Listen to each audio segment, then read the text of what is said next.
And King Astyages was gathered to his fathers, and Cyrus of Persia received his kingdom.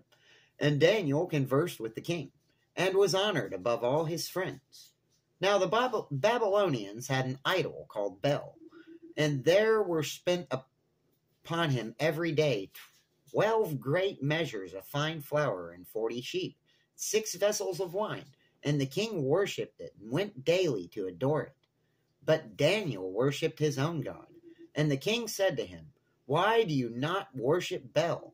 Who answered and said, Because I may not worship idols made with hands, but the living God who has created the heaven and the earth, and has sovereignty over all flesh. Then said the king to him, Thinkest you not that Bel is a living God? See you not how much he eats and drinks every day? Then Daniel smiled and said, O king, be not deceived, for this is but clay within, and brass without, and did never eat or drink anything. So the king was angry, and called for his priests, and said to them, If you tell me not who this is that devours these expenses, you shall die. But if you can certify me that Bel devours them, then Daniel shall die. For he has spoken blasphemy against Bel. And Daniel said to the king, Let it be according to your word. Now the priests of Bel were 70, besides their wives and children. And the king went with Daniel into the temple of Bel.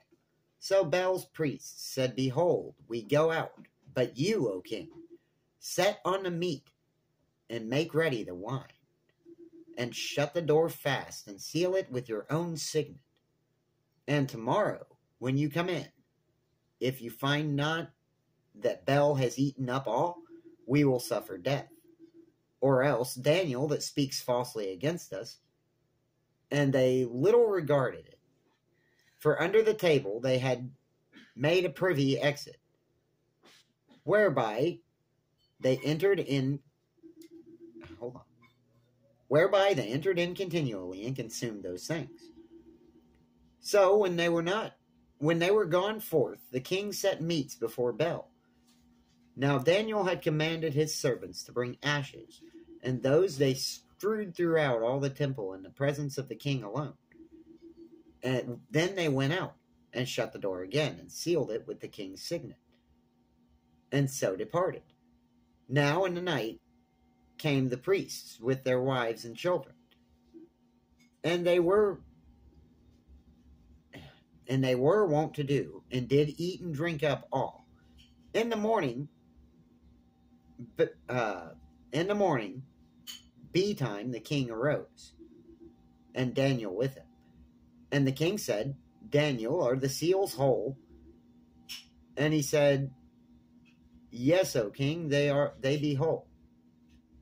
And as soon as he had opened the door, the king looked upon the table and cried with a loud voice, Great are you, O Bel, with you is no deceit at all. Then laughed.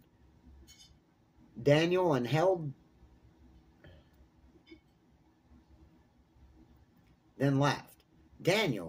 the king that he should not go in, and said, Behold now the pavement, and mark well whose footsteps are these. And the king said, I see the footsteps of men, women, and children. And the king was angry, and took the priests with their wives and children, who showed him the privy doors, where they came in, and consumed such things as were upon the table. Therefore the king killed them, and delivered Bel into Daniel's power, who destroyed him and his temple. And in that same place there was a great dragon, which they of Babylon worshipped. And the king said to Daniel, Will you also say that this is of brass? Behold, he lives, he eats, and drinks. You cannot say that he is no living God. Therefore worship him. Then said Daniel to the king, I will worship the Lord my God, for he is the living God. But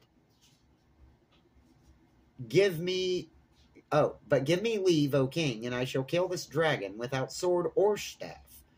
The king said, I give you leave. Then Daniel took pitch and fat and made hair. Or wait. Then Daniel took pitch and fat and hair, and did seethe them together, and made lumps thereof. This he put in a dragon's mouth, and so the dragon burst in sunder. And Daniel said, Behold, these are the gods you worship. When they of Babylon heard that, they took great indignation and conspired against the king, saying, The king is become a Jew, and he has destroyed Bel. He has slain the dragon and put the priests to death.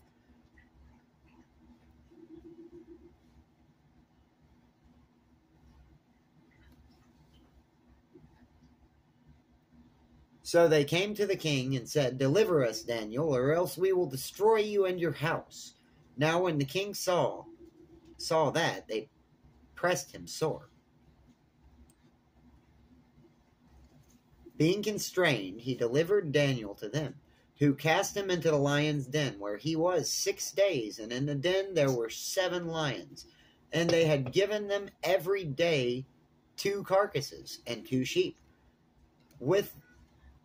which then were not given to them, to the intent they might devour Daniel. And there in Jewry a prophet called called Habakkuk, who had made pottage, and had broken bread in a bowl, and was going into the field for to bring it to the reapers. But the angel of the Lord said to Habakkuk, Go carry the dinner that you have into Go carry the dinner that you have into Babylon to Daniel, who is in the lion's den. And Habakkuk said, Lord, I have never seen Babylon, neither do I know where the den is. Then the angel of the Lord took him by his crown, and bare him by the hair of his head, and through the vehemency of his spirit set him in Babylon over the den. And Habakkuk said, O Daniel, Daniel, take the dinner which God has sent you. And Daniel said, You have remembered me, O God, neither have you forsaken them that seek you and love you. So Daniel arose and did eat. And the angel of the Lord said to Habakkuk in his own place again immediately. Upon the 7th day the king went to bewail Daniel. And then he came to the den. He looked in, and behold, Daniel was sitting there. Then cried the king with a loud voice, saying, Great are you, Lord God of Daniel, and there is none other besides you. And he drew him out, and cast those that were the cause of his destruction into the den. And they were devoured in a moment before his face. In full, it is called The History of the Destruction of Bel and the Dragon. It's basically an add-on to the book of Daniel, to my understanding. Well, that's the end of it. I guess just let me know what you think.